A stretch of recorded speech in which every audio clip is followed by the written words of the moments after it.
Well, every once in a while, something goes viral on the internet, and as a preacher, you go, that is perfect. That's perfect for my Sunday service. And this week, that viral thing is Punch the Monkey. How many of you have seen Punch the Monkey?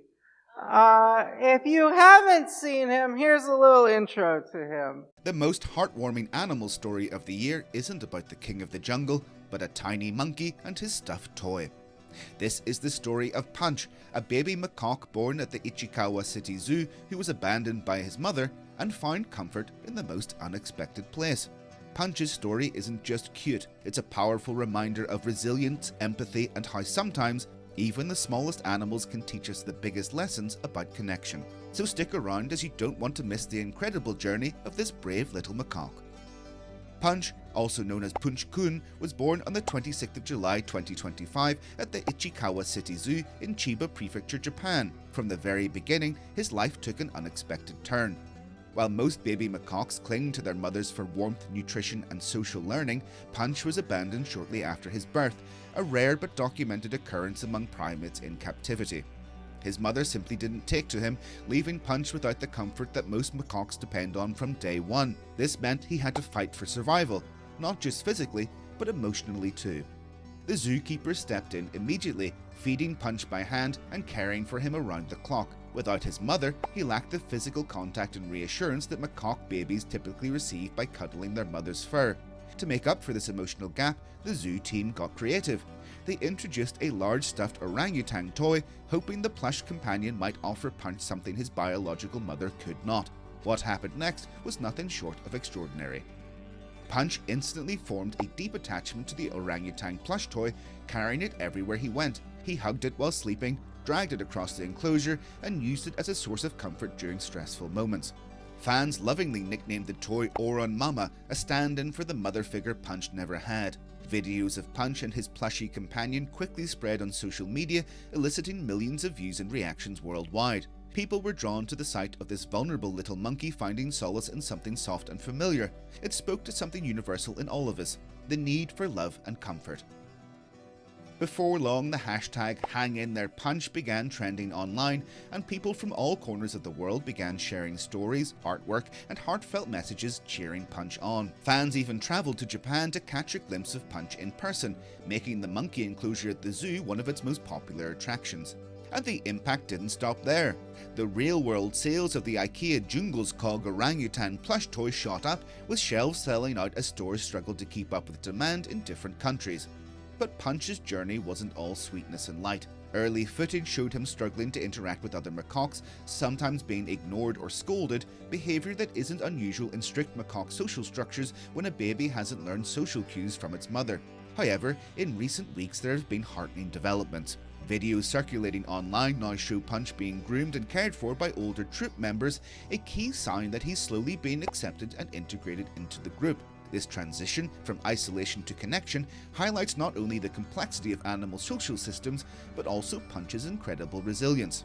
So what does Punch's story really teach us? First, it reminds us that emotional needs are not exclusive to humans. Animals also feel stress, attachment, fear, and eventually joy. Second, it shows the power of compassion, both from caregivers and from people around the world who rallied behind this tiny monkey.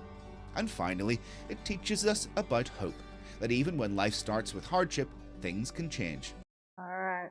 So I think that Punch reveals just how important love and compassion are, how it hurts when you are without it, and the joy that can be had when you show love. That first monkey that turned to a rejected monkey and started grooming it and started carrying it around, brought that monkey in. The zookeepers who did everything in their power to help, and of course Punch himself, who held on to love even if it was a little stuffed animal, and held on until he became part of the group.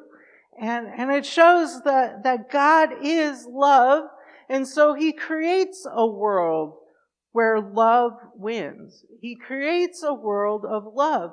And so we should expect to see in a world created by a God who is love, that connection is the most powerful thing we have. We should expect in a world created by a God of love that the best way to make an impact is to show compassion. We should expect in a world created by a God who is love that the most powerful change doesn't come when we argue someone into the kingdom. It doesn't come by our voting and our politics. The most powerful change comes when we love in powerful and radical ways. And so this series we're on, Mission Healthy, is about changing how we do things just slightly so that we can fulfill our mission to discover, live out, and proclaim the good news so that we can make an impact, so that we can change lives when people get to discover, live out, and proclaim the good news through us. And so to do that, we need to just put so much more behind our love. We need to live a love that is sincere, that is practical, and that is humble. And that is what Paul calls the Church of Rome to do in Romans chapter 12. Let's read that together. Love must be sincere. Hate what is evil. Cling to what is good. Be devoted to one another in love. Honor one another above yourselves. Never be lacking in zeal, but keep your spiritual fervor serving the Lord. Be joyful in hope, patient in affliction, faithful in prayer. Share with the Lord's people who are in need. Practice hospitality. Bless those who persecute you. Bless and do not curse. Rejoice with those who rejoice. Mourn with those who mourn. Live in harmony with one another. Do not be proud, but be willing to associate with people of low position. Do not be conceited. So we'll see first, mission healthy people love sincerely. Paul said, love must be sincere. Hate what is evil, cling to what is good, be devoted to one another in love, honor one another above yourself. If you worked in kind of a retail or as a waiter or waitress or fast food, you probably developed a voice. I call it my retail voice. Because I worked at McDonald's and Cold Stone and Target. And that is the voice that you give customers where you are as fake as you possibly can be. You throw on a big smile and pretend that you aren't working a horrible job, and you pretend you're not getting paid too little to do this job. You use words that you'd never use in any other conversation, like my pleasure, or happy to help, or, those kind of things. And you like, you're louder than normal, the smile is bigger and faker than normal, and it goes up a little bit, and you're just like, oh, I am so sorry for the wait. No one's ever sorry for the wait. All right, thank you for coming in today. We aren't thankful for you. We developed this fakeness. But it's not just retail people that can be fake, right? We all have this temptation to be a little bit fake in our lives. Because, we might ask the question, how are you doing? More often as a greeting than as a genuine question. I mean, have you ever asked someone how they're doing and they start actually answering you and you're just like, oh, I wasn't prepared for that. I got to readjust myself, right? We have this ability to have this shallow relationships. Relationships where we just talk about the weather or sports. We don't get into people's lives, how they're really doing, what's really going on. It's love, but it's not sincere love. It's care, but it's not sincere care. And the first thing Paul tells us is to love people sincerely. To not be unreconciled with somebody. To not have anger and hatred towards somebody and just pretend that it's all right. Or to go be a peacemaker and get into their lives. To not just be good with people when they are doing well, but to enter into people when they are in their darkest and worst state of their lives. Love, be sincere. And then the second thing he says is hate what is evil. Cling to what is good. And I would say this is probably where our culture is the farthest away from a biblical definition of love. Right? Because in our culture nowadays, you aren't allowed to hate what is evil in a person's life. You aren't able to question it. You aren't able to wonder it. To love somebody is just to accept them for who they are, warts and all, and never push back, never say what you're doing is wrong. Right? And this is both sides of the aisle, right? On the left, right? It's sexual sins and homosexuality and transgenderism, right? It's to love you, you have to accept that fully and never question whether they are damaging themselves through this sin. Never questioning that, never hating what is evil, just accept. On the right, it's a love of country so great that we never deal with our history of racism and the racism in our society. We can't talk about it, we can't touch it, or you're not loving the country. And both sides look at people on their side and say, I don't care how ungodly you are, how horrible your words are, how you mistreat people on the other side. As long as you're on my side and you're doing it to the people on the other side, I'm going to support you. We hate the evil on the other side, but we ignore the evil on our side. Sincere love hates what is evil, clings to what is good. And then sincere love is devoted to one another in love. This is the kind of love that Sam shows to Frodo. I just introduced Chris to the Lord of the Rings trilogy. It's amazing. It's one of my favorite trilogies. And Chris came in, and I was watching the third movie, and he was like, "What's going on?"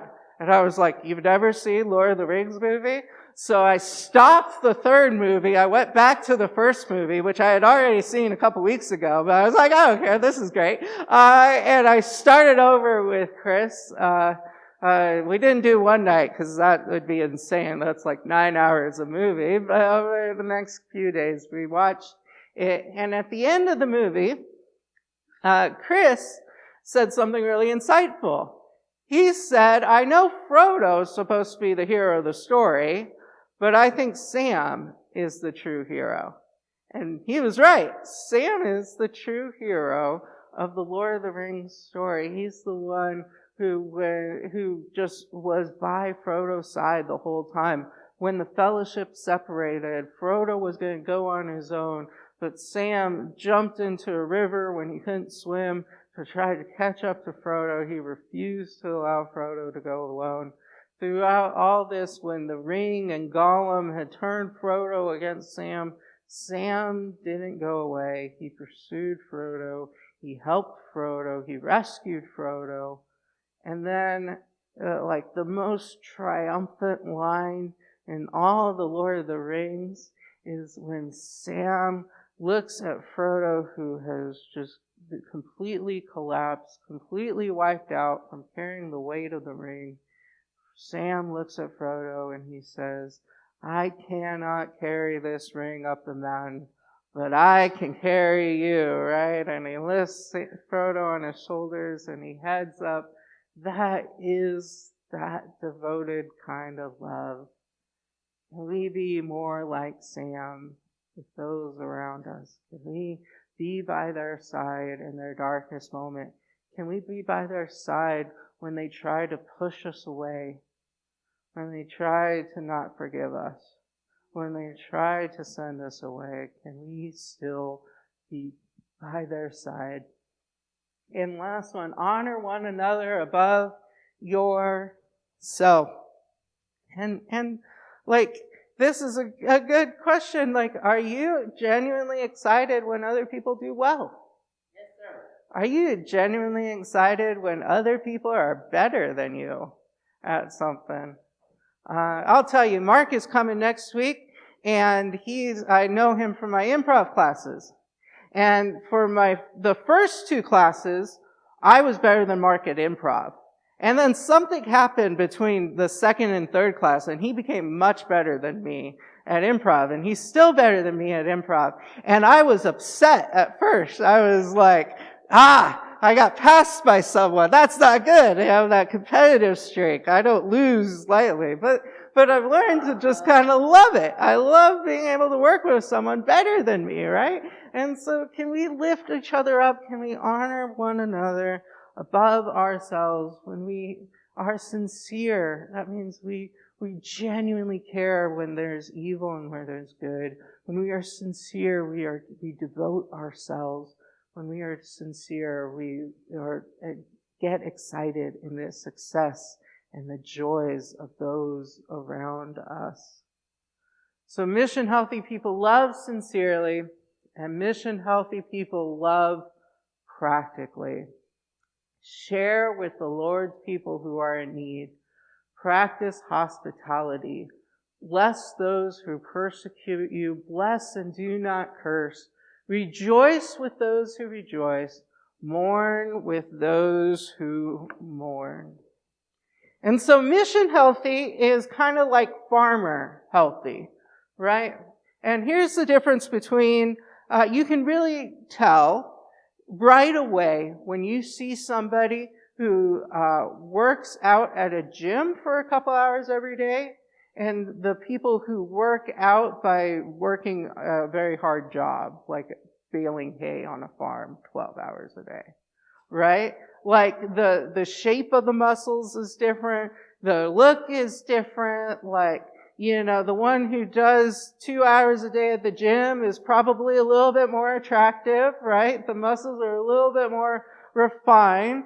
But if you need something done, who do you go to?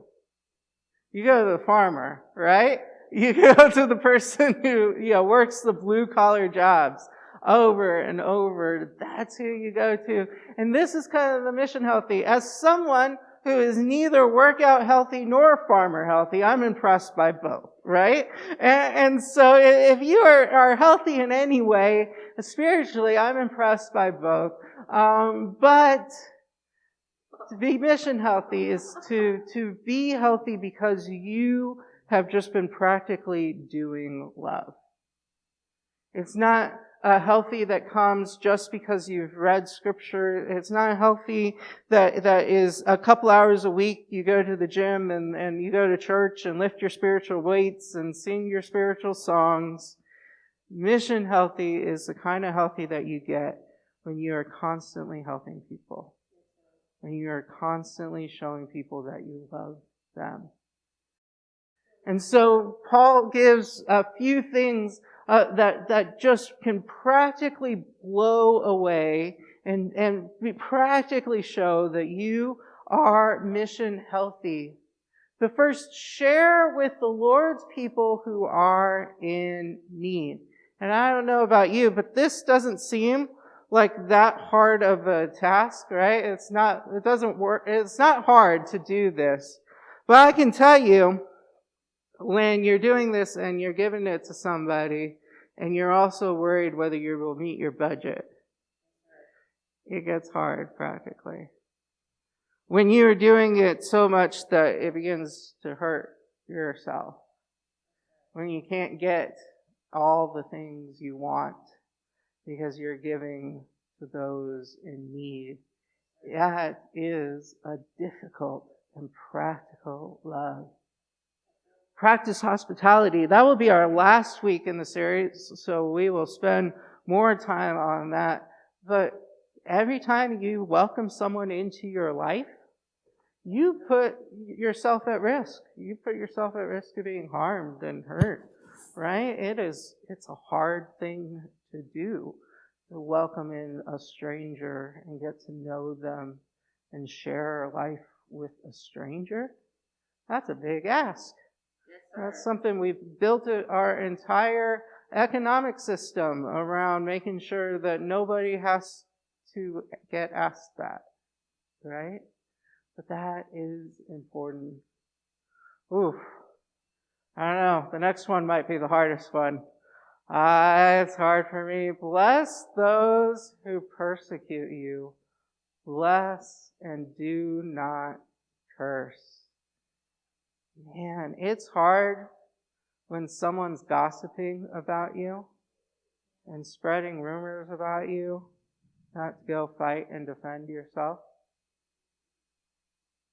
It's hard when somebody's mistreating you to come back with love and compassion and forgiveness instead of revenge and hate. It's hard when your boss overlooks you for that raise because they just don't like you personally, and to not, burn down the building while you leave, burn all your bridges. It's easy to be nice to those who are nice to ourselves. But man, we can really stand out as Christians if we just practically did the hard thing of blessing those who persecute us. And finally, rejoice with those who rejoice and mourn with those who mourn. That can be hard, right? Like, we have our own lives, right? We're busy. We got our own lives. To actually take the time to be present with somebody, spend good time with them in their difficulties or in their joy, to put aside our own emotions for just a little bit to experience and feel other people's emotions. I don't like doing that. I like to just be me and stay on my lane. And, but to enter into people's lives, that's hard. So Paul calls us to go over the top, put in all the work, to love sincerely, to love practically, and finally he calls us to love humbly. Live in harmony with one another. Do not be proud, but willing to associate with people of low positions. Do not be conceited. Imagine if Jesus didn't do that. I mean, he was up in heaven. He was being worshipped all the time. He had no needs. Everything was set. And yet, he decided that it wasn't something to be grasped onto. And he'd give it all up to become a worthless human. To associate with all of us in low position, become one of us. And when he came, he didn't come as a king in a palace. He wasn't born in a fancy place. He instead was wrapped in swaddling cloth and laid in a manger. The wise men had to go searching. They went to the palace first, but he wasn't there. And when he grew up, he didn't grow up in the nicest of houses with running water and all the necessities. A poor carpenter. That's what he grew up as. And when he began his ministry, he didn't find the fanciest church and the nicest synagogue to do his preaching in. He wandered around the countryside.